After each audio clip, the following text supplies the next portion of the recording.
Today, as we continue the drama series of our theme for this month of February, it's about the family drama. And you know, if you read the Bible, if you're reading the Bible, you will become familiar with the Bible in the book of Genesis. You can find that in the book of Genesis, there's a lot of family drama. And it started, if you are familiar with the story of Adam and Eve, there's a family drama of Abel and Cain. And then it's always happened in the Bible. I don't know if always or most of the time that the younger is always blessed than the older. Like the story of Eve, for Adam and Eve. Abel is blessed, but he was killed by Cain. And the next one happened is Abraham. When Abraham had two sons, Ishmael and Isaac, Isaac was being favored. And when Isaac begat two sons, it's Esau and Jacob. So the younger is being blessed, and it's prominent in the Bible, like in the story of Joseph. Joseph is a younger. He was blessed. And today, we will be talking about the family dynamics of happened in the family of Isaac. So our sino yung mga starring roles dito, mga kapatid, no? Si Isaac, Rebecca, Esau, and Jacob. And Isaac, when he was married to Rebecca, he was about 60 years old. So in the focus of our scripture today, our focus can be found in Genesis chapter 25, verse 20 to 34. So the family of Isaac, it's a long story. That's why we have to make it in segmented lesson, because it's a long story. So I just put one of the series of their family series.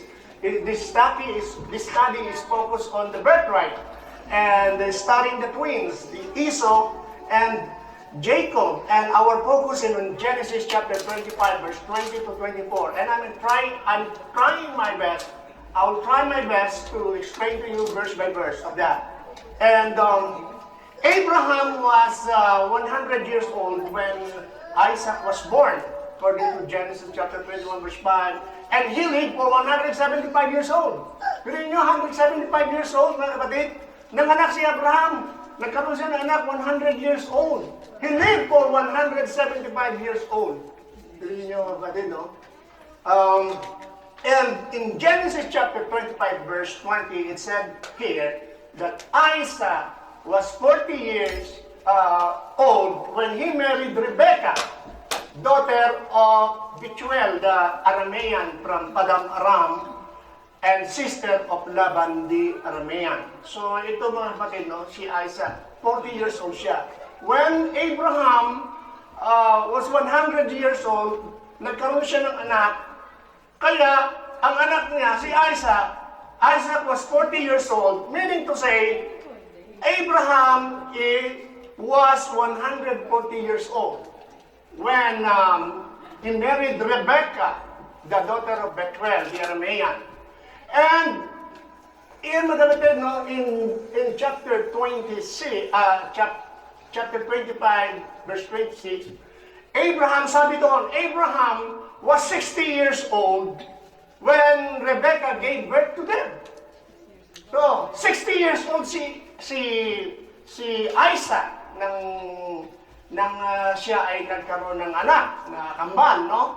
Ibig sabihin, kung 60 years old siya, Abraham is already 160 years old.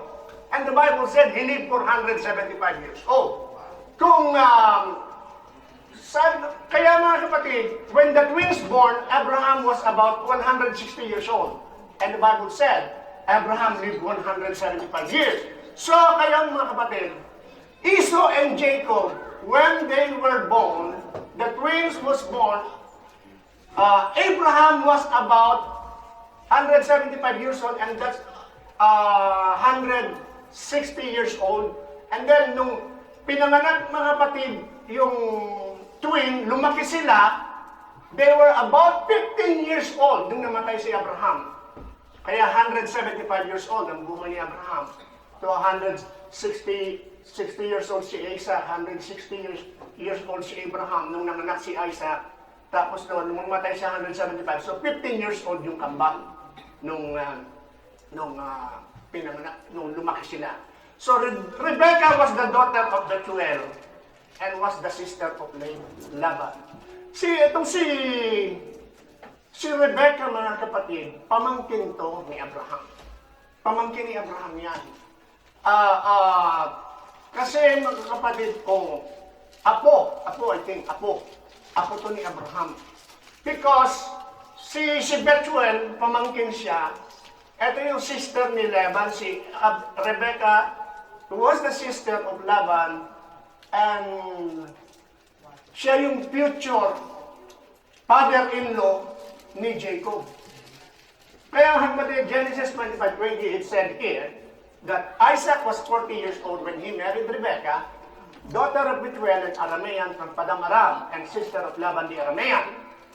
So the grandparents of Rebekah were Nahor and Milcah. Siya yung grandparents ni Rebekah kasi ang tatay niya si Bethuel. Si Bethuel ang tatay naman niya si Nahor. And sabi niya sa verse 24, she answered him, I am the daughter of Bethuel, the son of Milcah, born to Nahor. Si Milcah, ito yung asawa ni Nahor. And who is Nahor? Nahor was Abraham's brother. So Abraham's brother, so Genesis 24:15, she was the daughter of Bethuel, son of Milcah, who was the wife of Abraham's brother Nahor. So kung titignan natin mga kapatid, ang genealogy of Abraham, ang tatay niya si Terah, si Abraham, si Nahor at si Haran. Sila yung magkakapatid. No? Eh si Abraham, napangasawa niya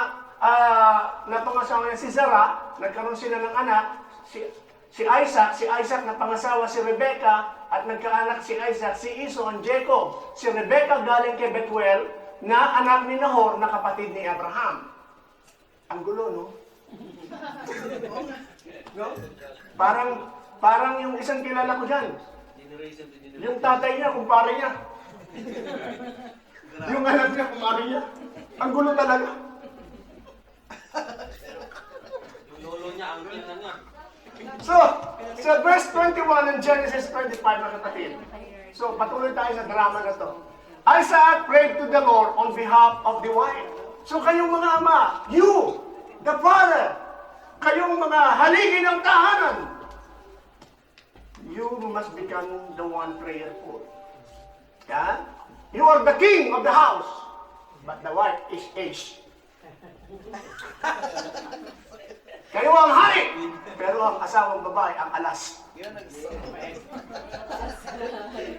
Amen. So, sabi dito, Isaac prayed to the Lord on behalf of his wife. Siya mismo ang nag-pray sa kanyang asawa. Huwag niyo sigaw ang asawa niyo. Kung sinigaw niya, hindi kayo kakain. Walang lulutuin. If mommy is not happy, everybody has problem. Amen. So, Isaac prayed for Rebecca because she was childless. So the Lord answered his prayer, and his wife Rebecca became pregnant. Power of prayer, no? Diba? Because during that time, in the ancient time, hindi po ganap ang pagkababae kapag walang anak. You will become an ostracized of society. The society will reject you if you are a mother but you don't have a child. No. Ngayon mga kapatid, pag wala kang anak, no? Pag wala kang anak, kahit na may asawa ka pa, pero wala kang anak, it does not happen na nag-anak ka. Ang tawag doon sa Biblia is Alma, Hebrew, Alma. Ang ibig sabihin doon, wala siyang, hindi pa, those women that does not give birth yet, Alma, or virgin, tinranslate sa English, virgin. Virgin pa rin ang tawag doon kapag hindi pa nanganganak at hindi ka pagganap ng mother. O sa Hebrew naman, actually sa Hebrew, is Alma. Ang ibig sabihin nun, virgin, it does not denote to a sexual experience, but it is a family status. So dalawa kasi ang meaning ng virgin sa atin, isa lang eh. Pero ang virgin in Hebrew, one is Alma, and number two is Betula. Betula is, it doesn't have any sexual experience, or you are still under the authority of your father. If you are still single, and you are under the authority of your father, you are Betula, you are virgin. So, hindi yan sexual experience, kundi sa Hebrew, it is a woman that is still under the authority of his father. Betula. Virgin pa rin sa English. So, pag sinabi kasi, kaya sometimes we have a wrong interpretation of the Bible. If we base that on English, that's why we have to go back to the original writing to understand it. So for 20 years, mga kapatid, no? Rebecca was barren, and like Sarah. Si Sarah, hindi siya nagkaanak-anak doon, mga kapatid. Kaya, katulad din si Rebecca, for 20 years, she did not give birth, no? And this condition tested their faith. Because they knew the promise given by God to Abraham that they will become a nation. So, it tested their faith. This condition for being barren for 20 years, no children, no child at all, this condition tested their faith. Because, how can they be childless when God promised that nation would issue from them? Alam nila yung promise sa tatay nila. Minana yun ni Isaac. Isaac knew the promise that they will become a nation. It promised to Abraham, passed down to Isaac. Now Isaac being childless for 20 years of being married, so hindi siya nawala ng pananampalataya. Tinesting ang kanyang pananampalataya. And Isaac pleaded with the Lord. And the Lord answered Isaac's prayer. Sinagot, mga kapatid, yung prayer ni Isaac. And Isaac apparently learned from his fathers the mistake and responded in faith. Isaac responded in faith. He did not want to repeat the mistake committed by Abraham by taking Hagar, the slave of Sarah. Kaya nagkagulo sa Middle East hanggang ngayon because of that mistake. Hanggang ngayon nag-aaway-away the sons of Abraham because of that mistake. So, Isaac did not commit the same mistake. He prayed for his wife to have a child, and the Lord answered his prayer. Now in verse 22 it said, but the children struggled together within her. And she said, if all well, why I am like this? So she went to inquire of the Lord. She went to inquire of the Lord. So there's a struggle in her womb. So struggle means Rebecca's pregnancy was difficult. 2 children. May dalawang bata nag-aaway sa loob. Competing one another. In the womb of Rebecca, the twins struggled, fighting together. Doon pa lang sa tiyan. Doon pa lang sa tiyan, mga kapatid. Nag-aaway na sila. Inquire of the Lord. So, this is a formal act of asking an oracle from Yahweh through an official prophet, perhaps Abraham. So, nag-ask siya sa Panginoon through an oracle. Who's that oracle in that time? Abraham was the prophet, according to Genesis chapter 20, verse 7. Abraham was the prophet. Kaya, sabi ng Genesis 27, kay Abimelech, you go to Abraham, he was a prophet, and he will pray for you. Rebecca, when the Bible said he went to inquire of the Lord, she asked for an oracle of God, and it could be Abraham, because during that time, Abraham was the prophet. Now, in verse 23, malapit na tayo, hanggang verse 34 lang naman din. And the Lord said to her, two nations in your womb, two people shall be separated from your body. Ah? Kaya ngayon in Israel, they want to have two state. Nag-aaway pa rin sila hanggang ngayon. One people shall be stronger than the other, and the older shall serve the younger. Nag-aaway sa loob pa nga, two nations are in your womb. Who is that nation? The Jewish nation and the Gentile nation. If you are not Jewish, you are a Gentile. We are a Gentile. We come from Esau. Two nations, the Jewish nation and the Gentiles nation. So in the ancient Middle East, the firstborn would have preeminence. Meron silang tawag dito, marami silang benefits. But here in this story, God chose the younger. And the older shall serve the younger. God's choice of younger son over the elder ran against the natural. Di ba? Parang hindi tama yun. It ran against the natural. Kailangan pamanahan mo yung panganay. Maski yung Word of God, sinabi yun, yung Word of God sa panahon ni Moses. Wala pa yung law sa time nila. Without the law, there is no transgression. Hindi pa kasalanan yung asawahan niya, pinsan niya.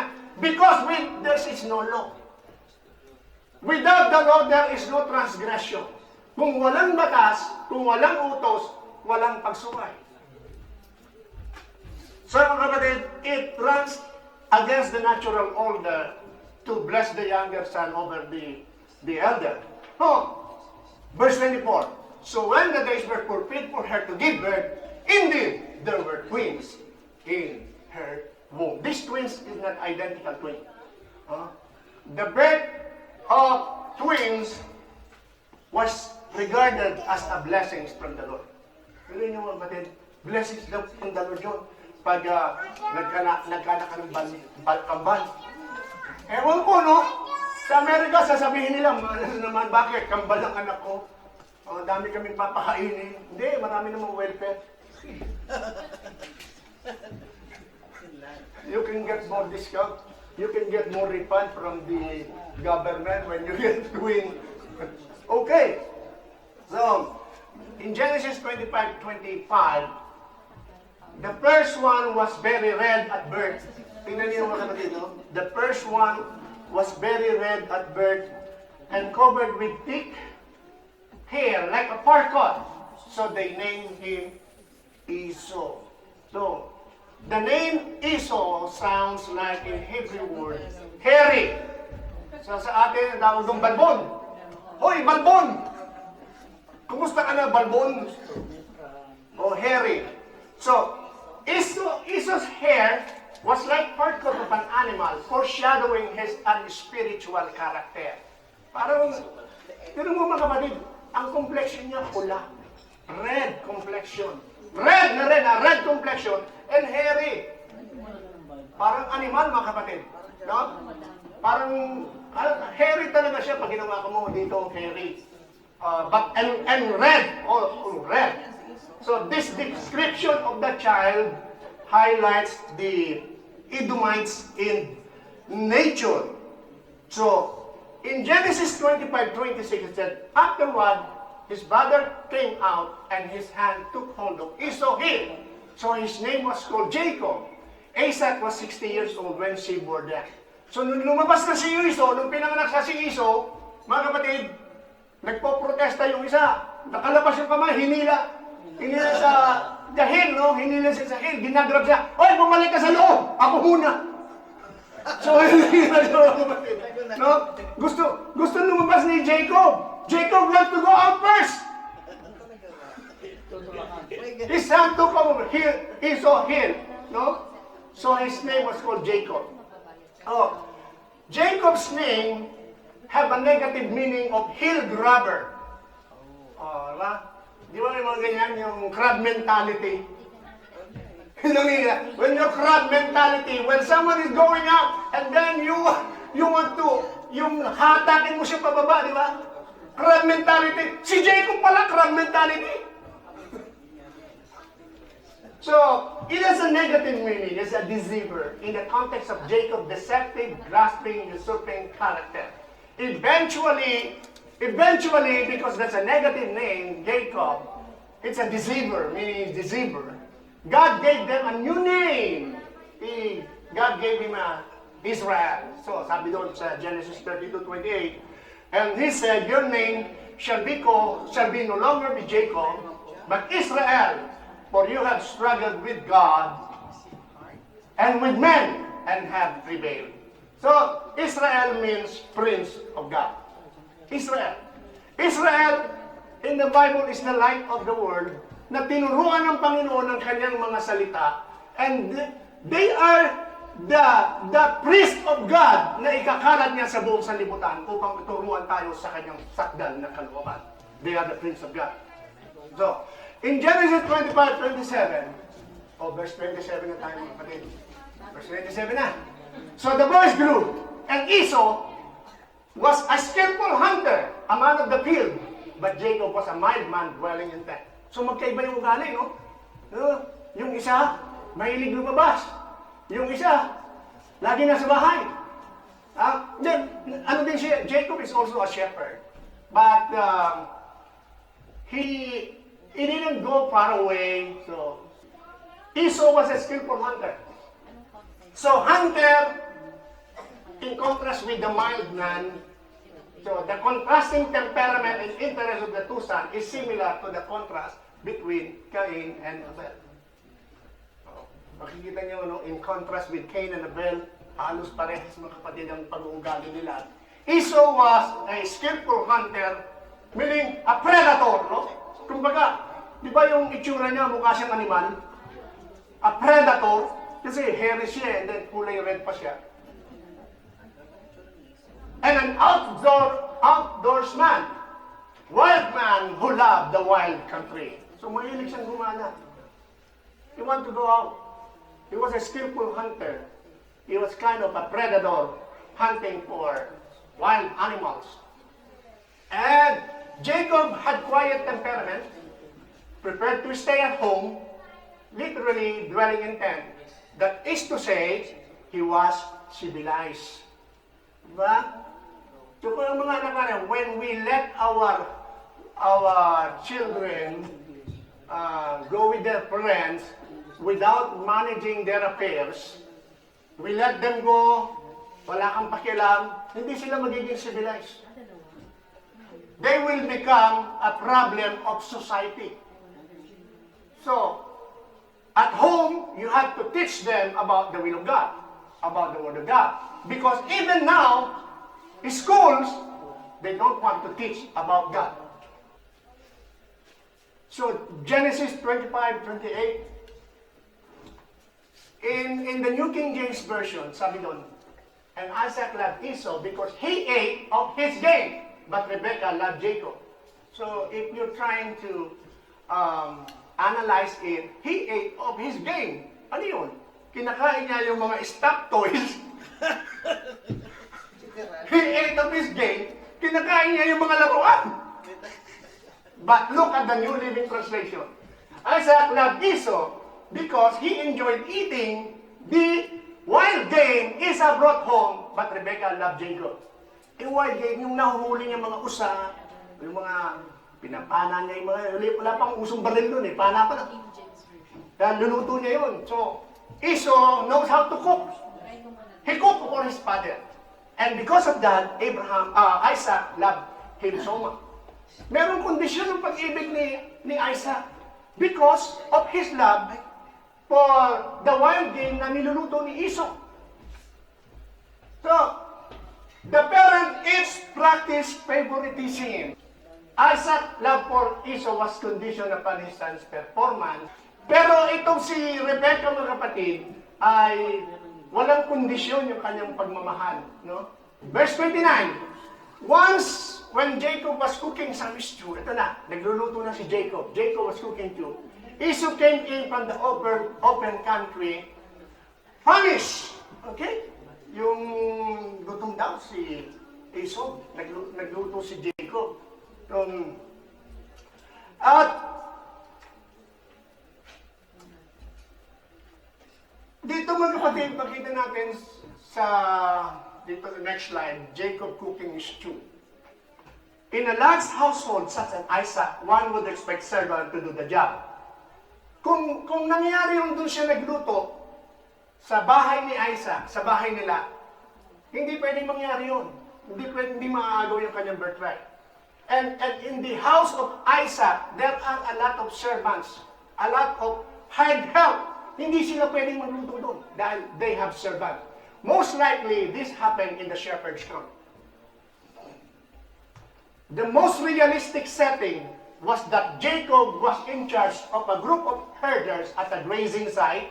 So because he was the leader, or he was a group of herders, he was in a grazing site, they have a tent there, and Esau stumbles into the camp because Esau loved the wild country, the open country. Well, he's looking for yung kanyang huli, mga kapatid, no?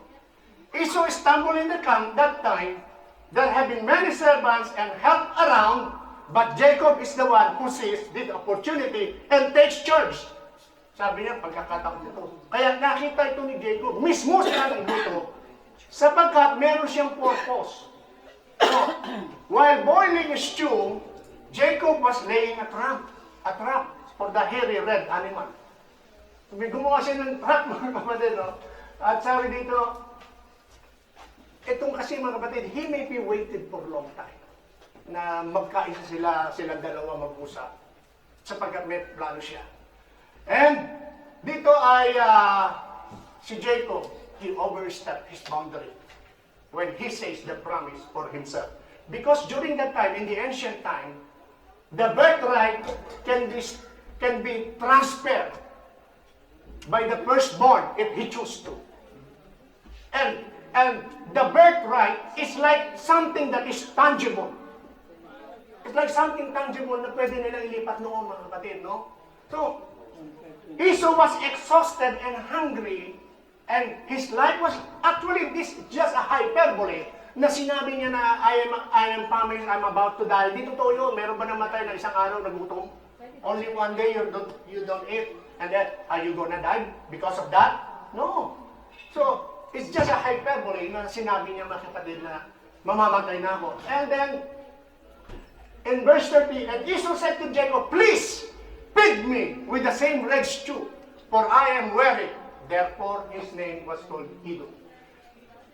Now, the ruddy color of his complexion, yung kulay ni Esau, in verse 25 is very red and covered with thick hair like a fur coat. It was tied to a strong desire for the red food.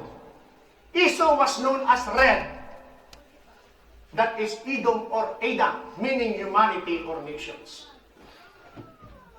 But although you are alive but without the bread of God, it must be God will come and approach you and gives you the bread of life. Because the Word of God, the Scripture is God's bread and is useful for teaching, for correcting, and training in righteousness. Mabubuhay ka lang sa harap ng Diyos kung ikaw ay mabibigyan ng hininga ng Diyos, which is the Word of God. In the sight of God,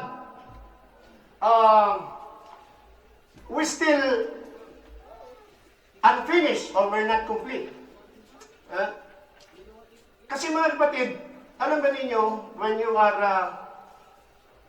are incomplete, like if you don't know the Word of God, you don't know about God, in the sight of God, we are animals.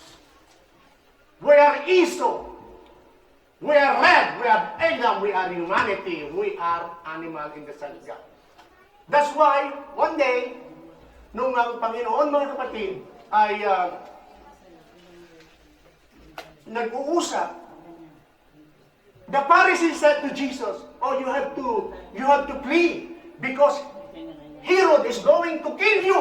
And Jesus said in Luke chapter 13, verse 32, he said, sinabi doon, "Go tell that fox Herod was called fox. What is fox? Animal.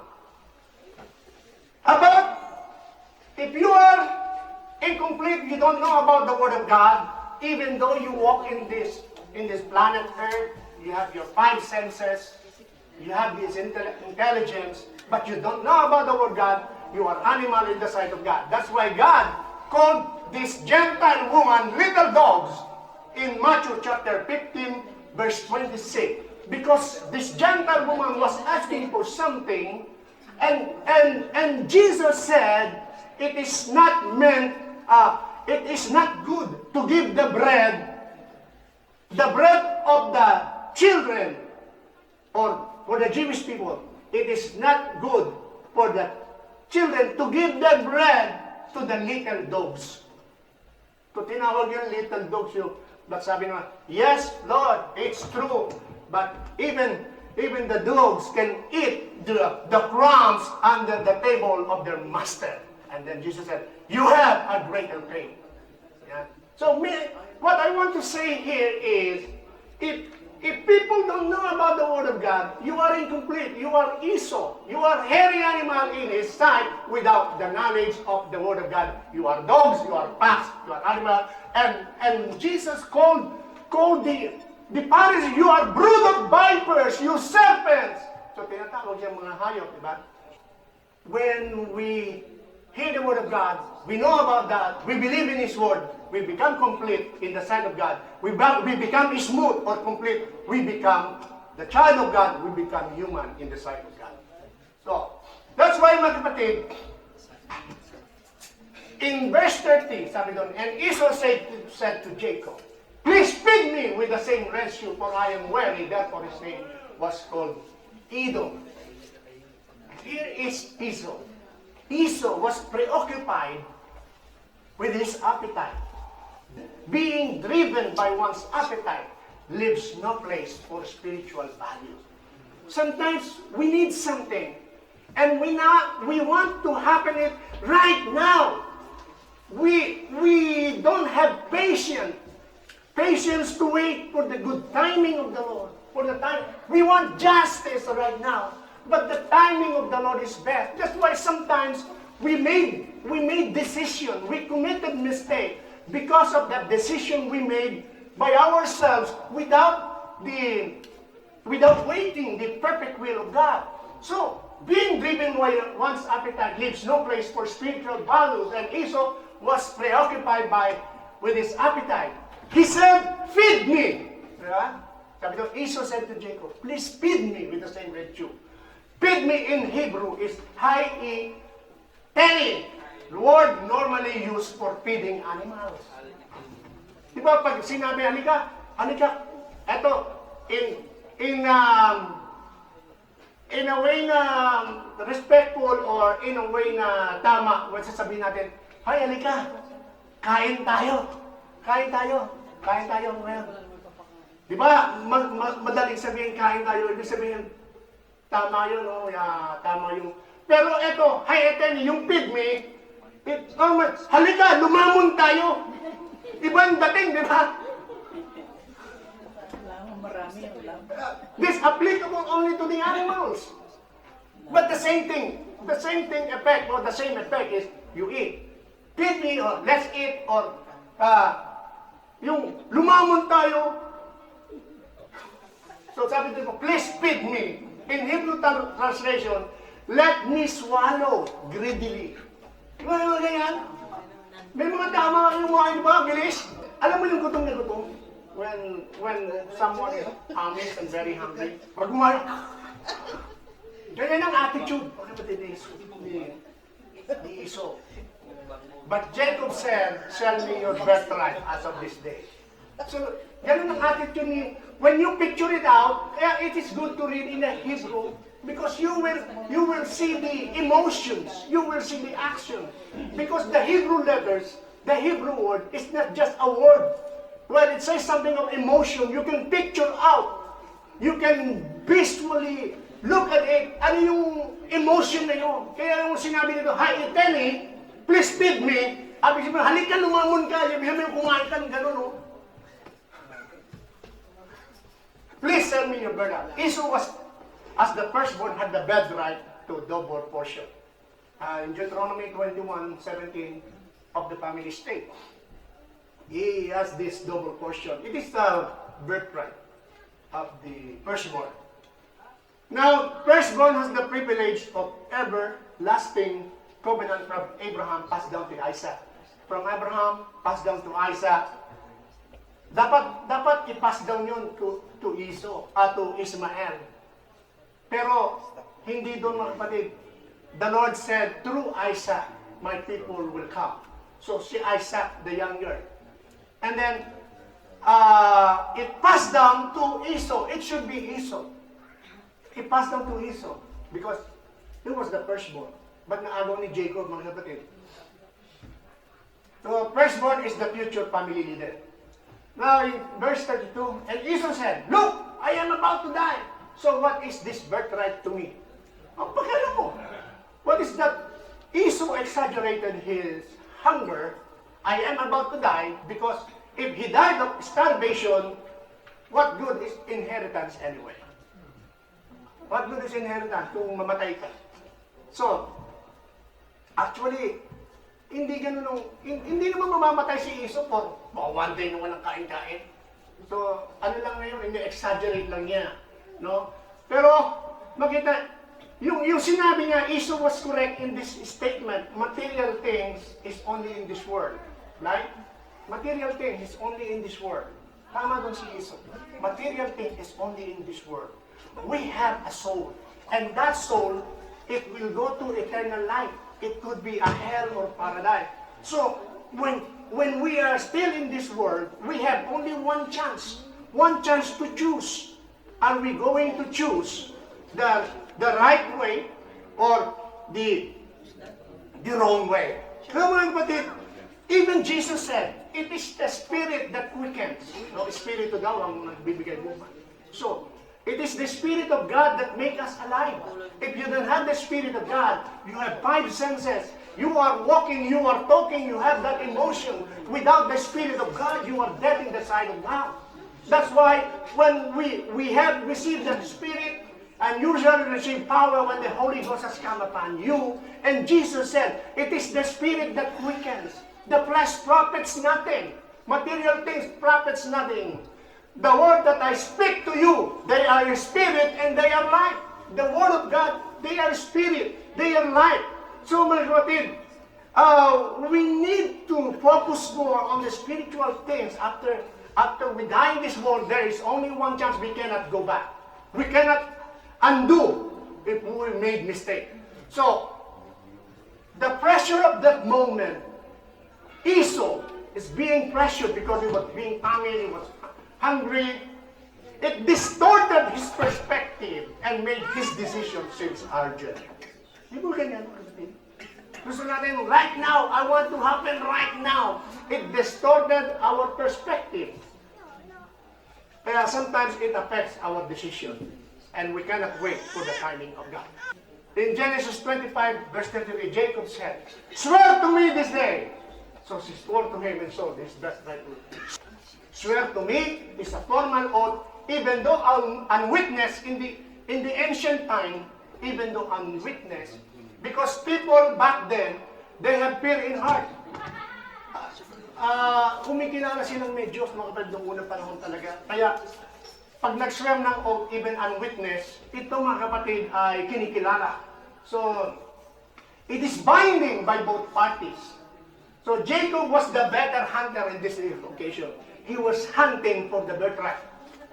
He was the better hunter, better than Esau. And the oldest son could sell his birthright or give it away if he chose. But in so doing, he would lose material goods and leadership position. Sabi niya, sige, bigay ko na sa iyo. So, by trading his birthright, Esau showed complete disregard for the spiritual blessings that come his way if he had kept it. Sana, mga kapatid, no?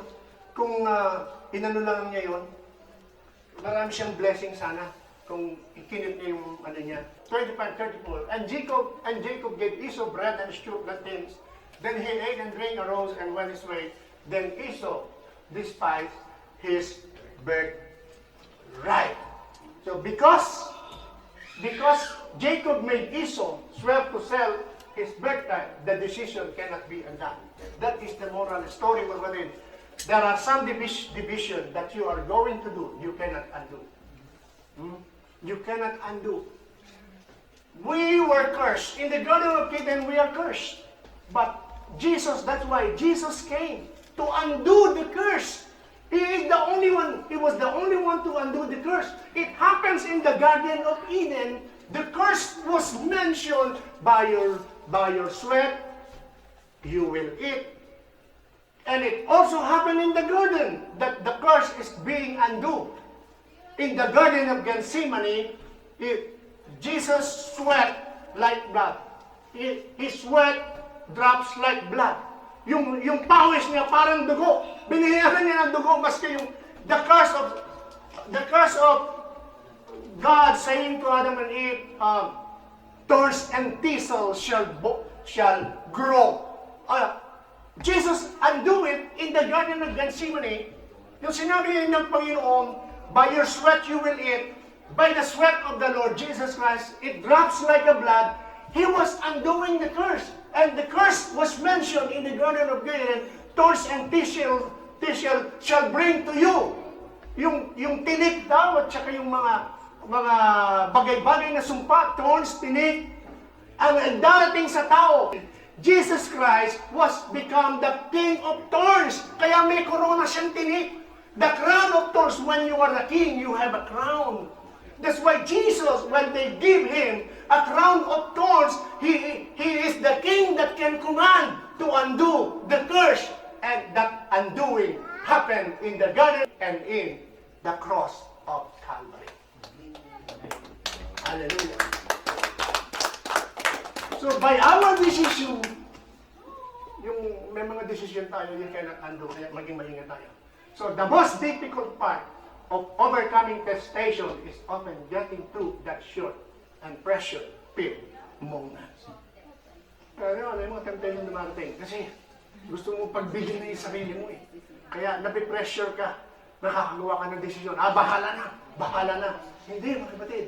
Kailangan, we must be prayerful so God could always guide us in every decision that we are going to. Despise meaning contempt or disrespect. When Esau despised of his birthright, yung despise na tinatawag dito mga kapatid is contempt or disrespect. Dinisrespect niya mga kapatid. So, dito getting that it is foolish to sacrifice a spiritual blessing to satisfy physical appetite. It is foolish, mga kapatid, to satisfy our physical needs and forget about the spiritual needs.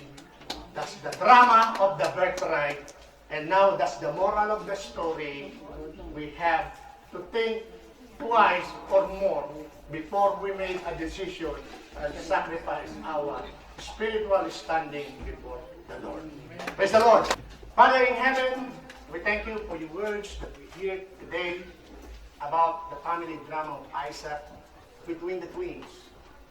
Sometimes, Lord, we made a decision because we want to happen in our timing. That's why we are not guided. Lord, I pray that you will give us the power, empower us with your Holy Spirit. Peter said in Acts chapter 1 verse 8, and you shall receive power when the Holy Ghost has come upon you. Lord, it is you who said that you will give us a new heart and new spirit through your prophet Ezekiel. And it is you who said through your prophet Jeremiah that you will have a covenant, a new covenant, that you are going to write your laws in our hearts and in our mind. Even though, Lord, we don't know about your words, but you have made us according to your image. I pray, dear Heavenly Father, to those that are present today, write your laws in the tablets of their hearts, and put your laws in their mind as a helmet of salvation. Lord, bless each and every one of us. Lord, I pray that your word will germinate and it will bring them greater faith. I pray, dear God, to those who have problems right now, to those who are suffering. Dear Heavenly Father, have mercy on us. Have mercy. Give your mercy and your favor to each and every one of us, Lord. Bless them, O God. We thank you for your word. We thank you, dear Heavenly Father. The Lord will bless you and be gracious to you. The Lord will smile on you and give you peace. The Lord will give his mercy and favor on you and will protect you. In Jesus' name, our Messiah. Amen.